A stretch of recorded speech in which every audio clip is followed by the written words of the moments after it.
Hello दोस्तों, जैसा कि पिछली वीडियो में हम देखते हैं कि माटो को पुदीन हरा चुका होता है और साथ साथ उन लोगों ने पूरे गांव को भी डिस्ट्रॉय कर दिया होता है। माटो को मरा सोचकर पुदीन और उसके बाकी सभी साथी दोबारा प्लेनेट फ्रीजा पर चले जाते हैं। और हाँ दोस्तों, अगर आप लोगों ने इस मांगा की हमारी पहले की वीडियो को नहीं देखा तो वह हमारी पहले की वीडियो डिस्क्रिप्शन बॉक्स में जाके देख सकते हैं। मेरे डिस्क्रिप्शन बॉक्स में इस मांगा की पुरानी वीडियो का लिंक मिल जाएगा। साथ साथ आप मेरे बैकअप चैनल और मेरे इंस्टाग्राम आईडी को भी फॉलो और सब्सक्राइब कर सकते हैं। तो अब स्टार्ट करते हैं अपने इस चैप्टर को।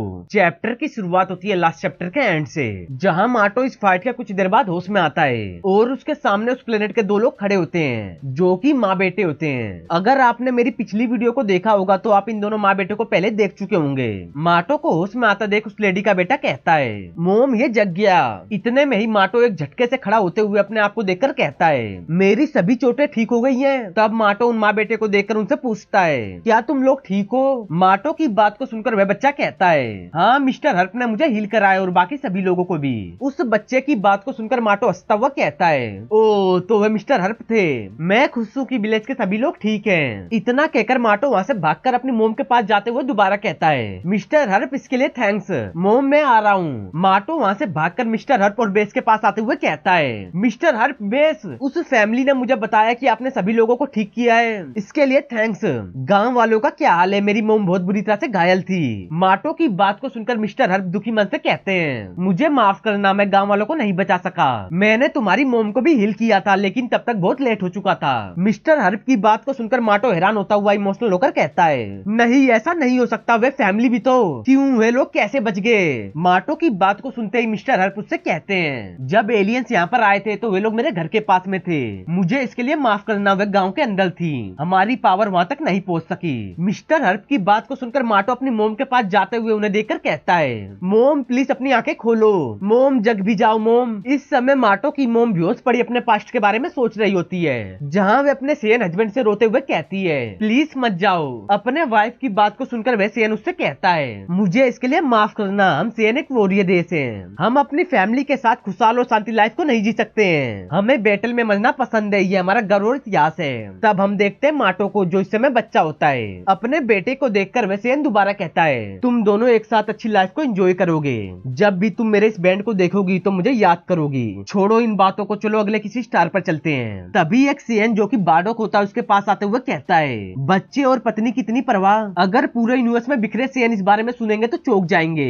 बार्डोक की बात को सुनकर माटो का डैड उससे कहता है, बार्डोक तुम किसी दिन इसके बारे में समझ जाओगे जब तुम्हारा खुद का अपना परिवार होगा। इतने में ही माटो की मोम धीरे धीरे करके दोबारा उसमें आने लगती है और अपने सामने माटो को सही सलामत देखकर कहती है, माटो तुम। अपनी मोम की आवाज को सुनते ही माटो खुशी के मारे कहता है, मदर आप जग गई, मैं बहुत खुश हूँ। इतना कहकर माटो मिस्टर हर्प और बेस को देखकर कहता है, मिस्टर हर्प बेस प्लीज दोबारा फिर से इनका इलाज करो। माटो की बात को सुनकर बेस मिस्टर हर्प से कहता है, मिस्टर हर्प। तब मिस्टर हर्प कहते हैं, मैं अपनी पूरी कोशिश करूंगा, भले ये नामुमकिन हो। इतना कहकर मिस्टर हर्प माटो की मोम को हील करना स्टार्ट कर देते हैं। अपनी मोम को देखकर माटो कहता है, माँ सब कुछ ठीक हो जाएगा, इसके बाद मैं आपके लिए कुछ अच्छा खाने के लिए लाऊंगा। माटो की बात को सुनकर उसकी मोम मुस्कुराते हुए कहती है, सब ठीक है माटो, प्लीज बस मेरे पास रहो। अपनी मोम की बात को सुनकर माटो झूठी मुस्कुराहट हंसते हुए कहता है, ठीक है मोम, मैं यही हूँ, इसलिए हार मत मानना। तब माटो की मोम उससे दोबारा कहती है, माटो ऐसा कुछ है जो मैंने तुम्हें पहले कभी नहीं बताया, तुम्हारे डैड एक सीएन थे, वे एक वॉरियर देश से बिलोंग करते थे।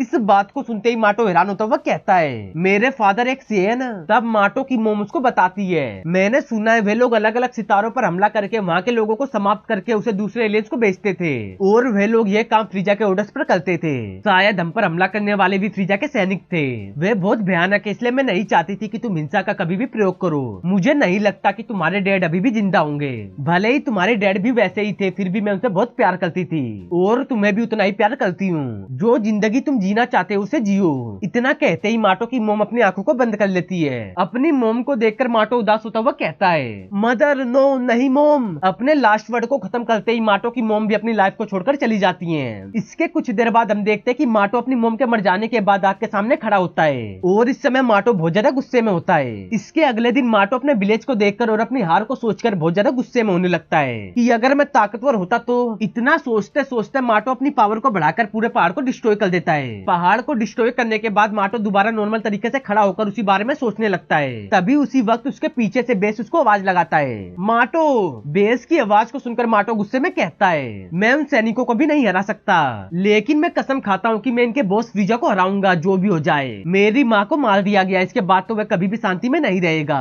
माटो की ऐसी बात को सुनकर बेस उसे रोकते हुए कहता है, ऐसी बातें करना बंद करो, मुझे पता है तुम इस समय कैसा फील कर रहे हो, लेकिन इस समय वे लोग तुम्हें मार सकते हैं। तुम्हारी माँ ने ऐसा वैसा कुछ नहीं कहा था, वह कभी नहीं चाहती थी कि तुम कभी हिंसा तबाही मचाओ। तभी वहाँ पर मिस्टर हर्प भी आ जाते हैं, जिसे देख बेस उनसे कहता है, मिस्टर हर्प प्लीज कुछ कहो। बेस की बात को सुनकर मिस्टर हर्प बस माटो को देख रहे होते हैं कि ये बच्चा अब नहीं मानने वाला है, इसकी किस्मत इसे बुला रही है। इतना सोचते ही मिस्टर हर्प कहीं जाते हुए कहते हैं, प्लीज माटो मेरे पीछे आओ। मिस्टर हर्प की बात को सुनकर माटो हैरान होता हुआ कहता है, हाँ हाँ क्यों नहीं। कुछ देर बाद हम देखते हैं उसी नमेकिन हाउस को, जहाँ मिस्टर हर्प, बेस और माटो पहुंच चुके होते हैं। तब मिस्टर हर्प कहते हैं, पिकलो। इतने में उस हाउस में से कुछ आवाजें आने लगती हैं, और जहाँ माटो और बेस खड़े होते हुए जगह ऊपर उठने लगती है, जिसे देख बेस और माटो कंफ्यूज होकर इधर उधर देखने लगते हैं। तब मिस्टर हर्प उनसे कहते हैं, मैं भी उन बाहरी लोगों में से एक था जो उड़ सकते थे, और एक बंदे ने मुझसे कहा था कि जब तक मैं आ ना जाऊं इधर ही रुकना, इसलिए तब से मैं यहाँ रहता हूँ। मुझे नहीं पता कि कितने समय से मैं अपने माता पिता का एक दिन यहाँ पर लौटने का इंतजार कर रहा हूँ। एक दिन मैं इस कमरे को चेक कर रहा था, तब मैंने देखा कि यह घर असल में एक स्पेसशिप है। शायद हो सकता है कि उनके ग्रह पर कुछ हुआ हो, इसलिए मुझे यहाँ पर भेज दिया गया।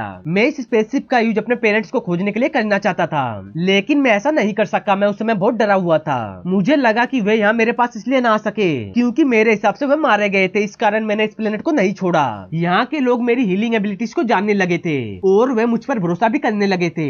हम में से बहुत लोग यहाँ पर अलग अलग प्लेनेट से आए हैं, तो ये प्लेस बिना किसी रुकावट के रहने के लायक था। मैंने सोचा था कि इस स्पेसशिप की जरूरत मुझे कभी नहीं पड़ेगी। मिस्टर हर्प की बात को सुनते सुनते और इस स्पेसशिप को देखकर माटो बहुत ज्यादा हैरान होता है। तब मिस्टर हर्प माटो से कहते हैं, माटो अगर सच में तुम अपनी मोम की मौत का बदला लेना चाहते हो तो मैं तुम्हें ये स्पेसशिप दे दूंगा। मिस्टर हर्प की इस बात को सुनकर माटो सीरियस होता हुआ कहता है, thank you so much mister हर्प। माटो की बात को सुनकर मिस्टर हर्प अपनी पॉकेट से कुछ निकालते हुए कहते हैं, इसे भी ले लो, मैंने इसे तब बनाया था जब मैं इस प्लेनेट को छोड़ने के बारे में सोच रहा था। मिस्टर हर्प अपनी पॉकेट से एक 4 स्टार वाला ड्रैगन बॉल बाहर निकालकर उसे माटो को देते हुए कहते हैं, इस बॉल पर दिखाए नंबर तुम्हें रास्ता दिखाएंगे। मिस्टर हर्प के हाथ से ड्रैगन बॉल को लेते हुए माटो उसे कंफ्यूज होकर देखने लगता है। तब मिस्टर हर्प दोबारा कहते हैं, जब मैंने इसे बनाया था तब मुझे अजीब और अकेलापन महसूस हुआ था, शायद मेरे होम प्लेनेट पर भी कुछ ऐसा हो। मुझे लगता है मेरे दिल में मेरी कुछ पुरानी यादें बाकी हैं। अगर तुम इसे मजबूत इच्छा से अपने पास रखोगे तो यह तुम्हें पक्का सही रास्ता दिखाएगा, लेकिन इस समय तुम्हें अपने आप को शांत नहीं करना चाहिए। तुम्हें यह समझना इंपॉर्टेंट है कि कब हार माननी चाहिए। मिस्टर हर्प की बात को सुनते ही माटो गुस्से में कहता है, मैं अपनी माँ का बदला जरूर लूंगा।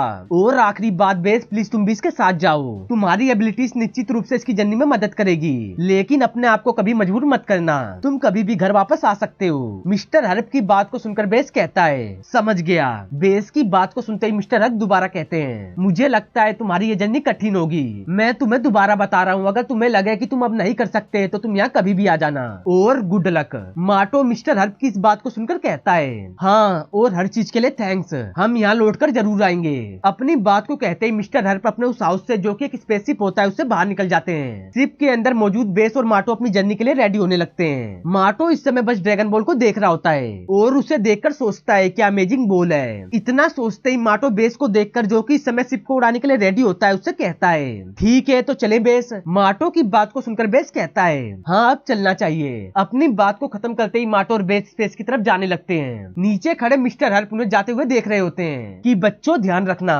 शिप के अंदर बैठा माटो बस फ्रीजा से मिलने का इंतजार कर रहा होता है कि कब मैं तुमसे मिलकर अपनी मोम का तुमसे बदला लूंगा। इसी दौरान हम देखते हैं किसी अदर प्लेनेट को, जहाँ इस समय 2 अननोन पर्सन की फाइट हो रही होती है और उनमें से एक बंदा दूसरे वाले पर भारी पड़ रहा होता है। और तब वह अननोन वॉरियर उस बंदे से कहता है, तुम्हें तुम्हारी गलती और धोखा देने की सजा मिलेगी। इतना कहकर वह नकाब वाला वॉरियर उस बंदे के सामने आ जाता है, जिसे देख दूसरा वॉरियर, जो कि जमीन पर पड़ा होता है, वह उस मास्क वाले बंदे को देखकर कहता है, अब इससे कैसे बचूं।